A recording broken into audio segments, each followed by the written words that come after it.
Hi, I'm Summer, your 7-year IELTS online teacher. What you're about to watch is a course worth 5K USD, but today I'm releasing it for free. If you only have 14 days to prepare for IELTS writing, don't panic. In the next 20 minutes, I will show you how to boost your score. You will see the difference between Band 5 and Band 8 writing. I will teach you my step-by-step structure that works for any Task 1 chart. I call it the summer formula. So by the end of this video, you will know how to approach Task 1 with confidence, even if you only have 2 weeks to prepare. Okay, let's start. Part 1. Do remember, highest and lowest isn't enough. Let's be real, if all you write is X is the highest and Y was the lowest, that's a Band 5 level. Why? Because it's too simple. Examiners want to see that you can compare, summarize, and notice patterns. Think about it. A good overview does not just tell me the tallest bar, it tells me how things move, how categories interact, and where something unusual happens. That's what we are aiming for. And part 2, so now I'm going to show you some observation formula. This is my 5-point checklist. When you analyze a visual, look for these. Number 1, overall trend. Is it up, down, stable, fluctuating, or mixed?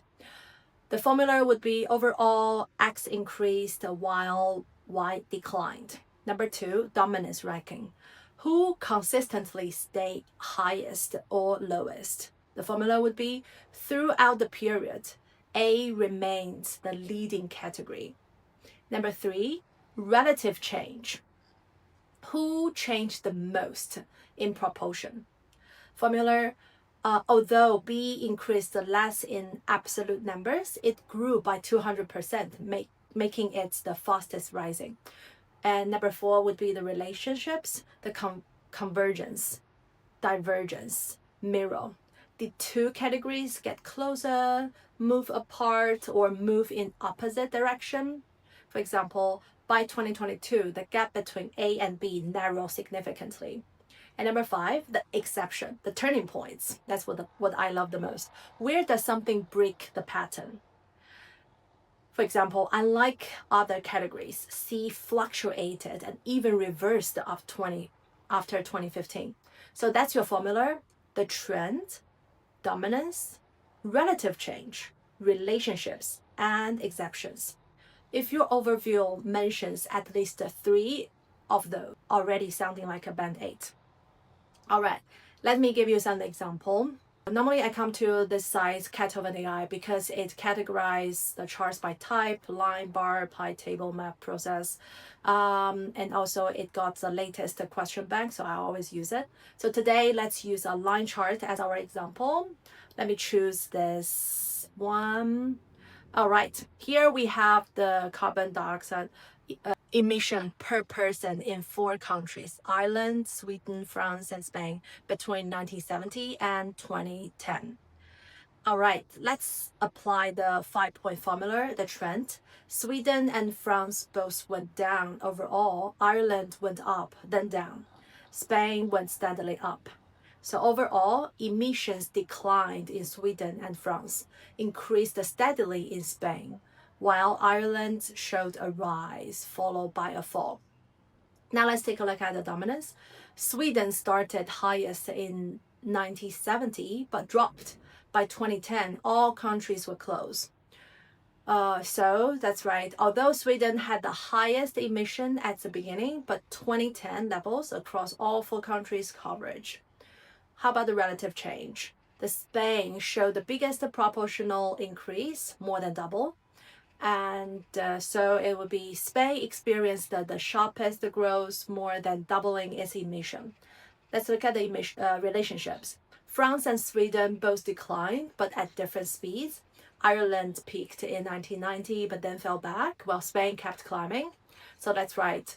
While France and Sweden both declined, Ireland peaked around 1990 before falling, unlike Spain, which continued to climb. The last one will be, let's take a look at the exception. Ireland peaked around 1990 is a clear reverse, and Ireland was the only country to rise. So that's right, Ireland was the only country to rise sharply and then reverse after 1990. All right, the step 3 would be build the overview. The basic would be Sweden was highest and Spain was lowest.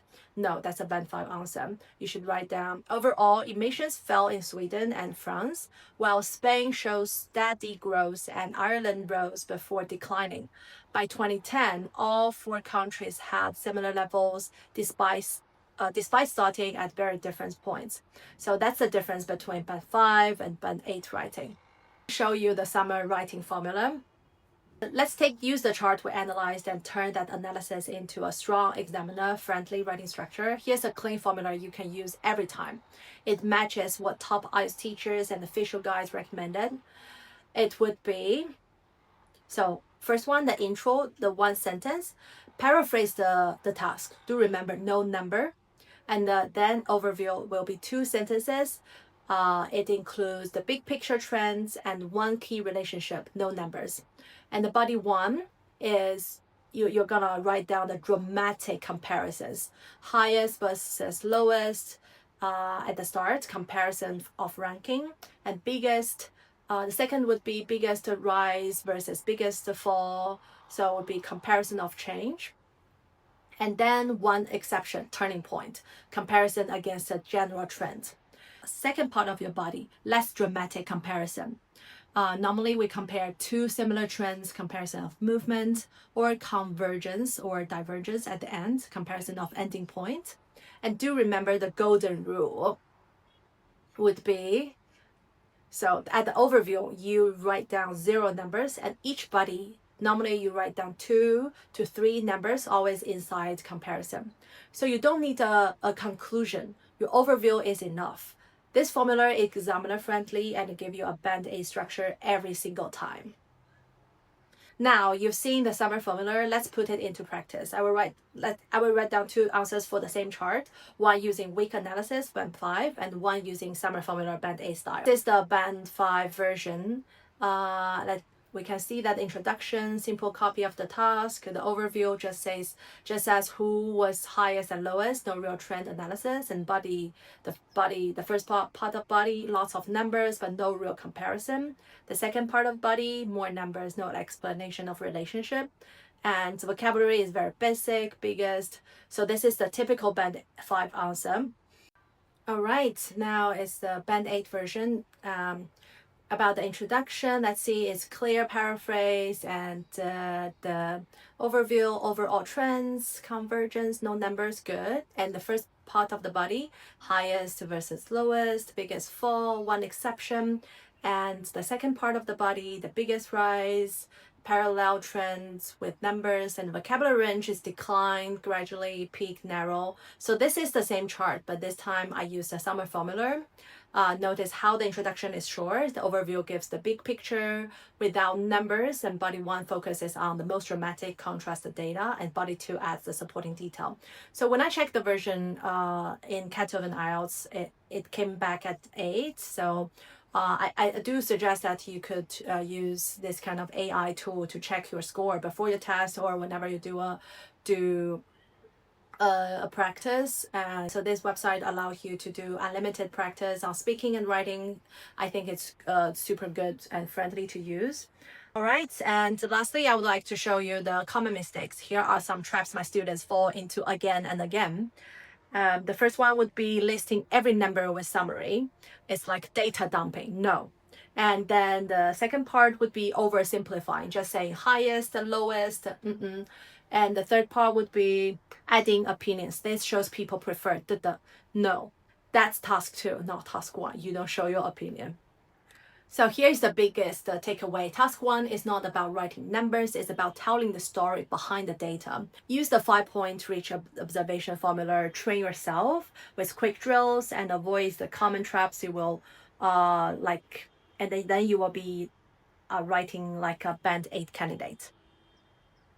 So don't forget to subscribe, because in the next few videos, I will share with you how to write general task 1 and also academic task 2 and speaking. So there will be continuous courses coming up. Follow summer, and I will share with you more formulas.